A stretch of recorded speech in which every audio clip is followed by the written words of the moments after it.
Hi guys, this is Doug Jessup with another episode of The Caring Stories. With me today, Kelly Jensen. Hi Doug, thanks for having me. So Kelly, you have a son by the name of Sam, I do. and he's in a program called Sammy's Buddy Program. Mm-hmm. Now, how does that help his school experience? I think one of the things when you have a son or a daughter like I do and they go to school, especially big schools like the one he's at, I think it's difficult sometimes to know that they're going to find a place, that they're going to find friends, that they're going to have someone to sit with at lunch. And the thing I love about Sammy's Buddy Program is that it provides that immediately. There are kids, both typical kids and also kids in the SPED program or kids with intellectual disabilities that come together for the purpose of learning from each other. And one thing that I love, I'm grateful for all programs that Sam gets to be involved in. But the thing I like particularly about Sammy's Buddy Program is that I think it's even in their mission statement when I very first read it. It's talking about combining all types of kids to learn from each other. It's not something about pity because someone needs someone, but it's really about I have something to give and you have something to give, and we can come together and become friends. We can learn from our differences, and you have as much to offer as I do. I feel that in this program for my son, when they eat lunch together, when they throw the ball together, when they come to support each other at their events, it gives them the opportunity to find each other, which I think is difficult in this day and age, especially in a big high school. Yeah, well, so if I were to ask Sam why this matters to him or to the rest of your family, what do you think he'd say? I think Sam would say that it helps him know that he has a place, that he has people waiting for him at lunchtime, that he's not going to have to wander the halls or think about where he's going to eat lunch, that he's going to have a spot right next to somebody, somebody's going to be anticipating him coming, that they're going to be excited when they see him, and that they're going to want to throw the football after because they know him that well, that that's what he's going to want to do after he eats pizza. Mm-hmm. And for him, it's probably going to be the University of Utah. Too. Probably. I'm just saying, it's going to be ring red. Probably. You know? He does love those players.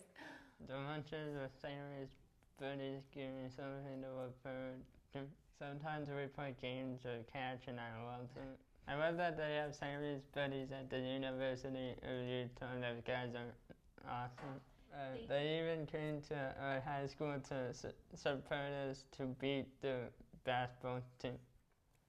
So we've talked about Sam and why it's important to him. We've talked about why it's important to you, but why do you think it's important to the broader community?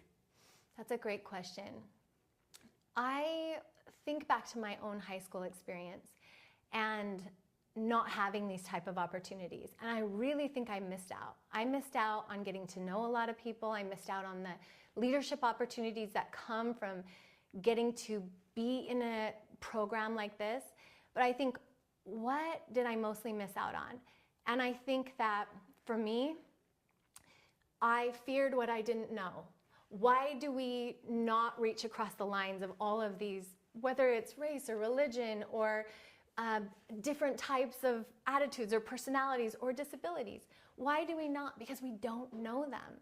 And I think about, if a program like Sammy's Buddies could flood the communities and flood the world, and we could have an opportunity to expand instead of contract out of fear or unknowing, think of the type of world that would be. So you kind of talked about putting yourself as your 15-year-old and 16-year-old self. What do you think your experience would have been if Sammy's program was available when you were a kid? Well, one thing I've learned from being Sam's mom, and one of the mantras in our family, is not to pity people who don't pity themselves. And I think when I was growing up, it was more like people that are different, they need you to serve them. And one thing I love about Sammy's Buddies is that this is like, hey, you bring what you have and I'll bring what I have, and there's value in both of those things. And I think it gives these kids and our community the opportunity to reach across places that we normally would stop and find value in each other, because the world would be such a better place if we could see the value in each other, take a second look instead of a first look. I think it's one of the biggest problems in the world right now is we're just contracting instead of expanding. And Sammy's Buddies gives the opportunity, and the way that it's pitched to these kids is not come and help these kids who don't have friends. None of that. And I feel so empowered as a mom that my son will walk in and people will be like, hey, here's the kid who loves football, and here's the kid who loves pizza, and I love pizza and football. And have you heard the stats that he knows? And have you talked to him about this game that he's seen?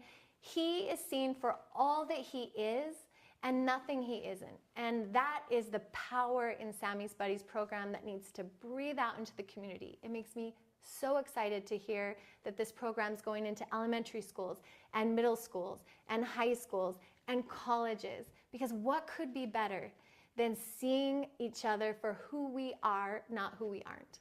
Well said. Thank you. With another episode of The Caring Stories with Kelly Jensen, I'm Doug Jessup. We'll be right back.